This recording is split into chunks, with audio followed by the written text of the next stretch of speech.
9 મહિના પછી ધરતી પર સુરક્ષિત પરત ફર્યા સુનિતા વિલિયમ્સ અને બુચ વિલ્મોર. સ્પેસએક્સના ડ્રેગન કેપ્સ્યુલ દ્વારા ફ્લોરિડાના કિનારે સફળ લેન્ડિંગ.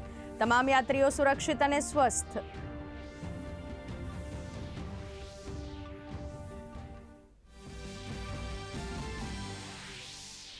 સુનિતા વિલિયમ્સની ઘર વાપસી પર દેશભરમાં જશ્નનો માહોલ. સુનિતાના પૈતૃક ગામ જુલાસણમાં દિવાળી જેવી ઉજવણી. મુખ્યમંત્રી ભૂપેન્દ્ર પટેલે ખુશી વ્યક્ત કરી સુનિતાના સારા સ્વાસ્થ્યની કરી પ્રાર્થના. તો ગૃહ રાજ્યમંત્રી હર્ષ સંઘવીએ પણ પાઠવી શુભેચ્છાઓ.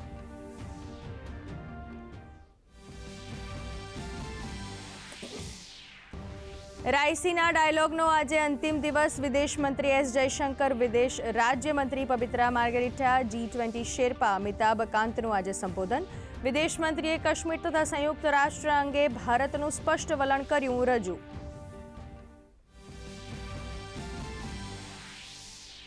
જમ્મુ કાશ્મીરમાં એનઆઈએની મોટી કાર્યવાહી. આતંકવાદી ઘૂસણખોરી અને આતંકવાદી ભંડોળના કેસમાં 12 જગ્યાએ દરોડા. પહેલાના દરોડામાં મળેલી માહિતીના આધારે કરાઈ વધુ કાર્યવાહી.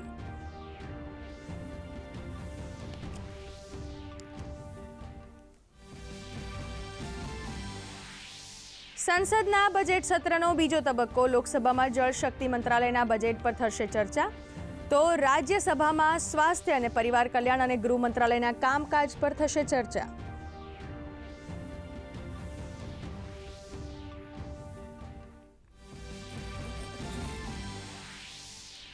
વિધાનસભામાં આજે પ્રશ્નોત્તરી કાળમાં આરોગ્ય, પરિવાર કલ્યાણ અને તબીબી શિક્ષણ, શિક્ષણ અને કાયદો, ન્યાયતંત્ર, પ્રવાસન, વન અને પર્યાવરણ તેમજ ક્લાઇમેટ ચેન્જ અંગેના પ્રશ્નો પર ચર્ચા.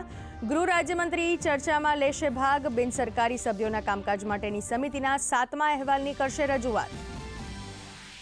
ગૃહ રાજ્યમંત્રી હર્ષ સંઘવીએ સોમનાથ ખાતે બીચ સ્પોર્ટ્સ ફેસ્ટિવલનો કરાવ્યો પ્રારંભ. વેરાવળ અને કોડીનાર ડેપોના નવા વર્કશોપ તેમજ આકોલવાડીના નવા બસ સ્ટેશનનું કર્યું લોકાર્પણ. અમદાવાદ સોમનાથ વચ્ચે અત્યાધુનિક વોલ્વો બસ દોડાવવાની કરી જાહેરાત.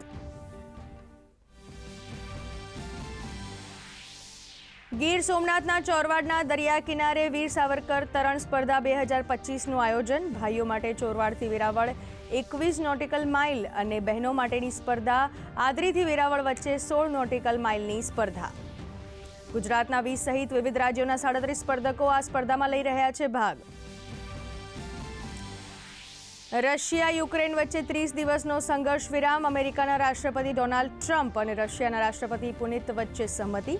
પૂર્ણ સંઘર્ષ વિરામ માટે શાંતિ વાર્તા જલ્દી થશે શરૂ.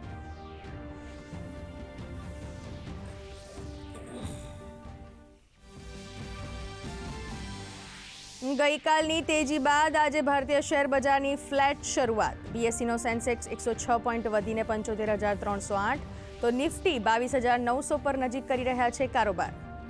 બેંક શેરોમાં તેજી, આઈટી શેરોમાં દબાણ. સોના ચાંદીના ભાવમાં સામાન્ય વધારો.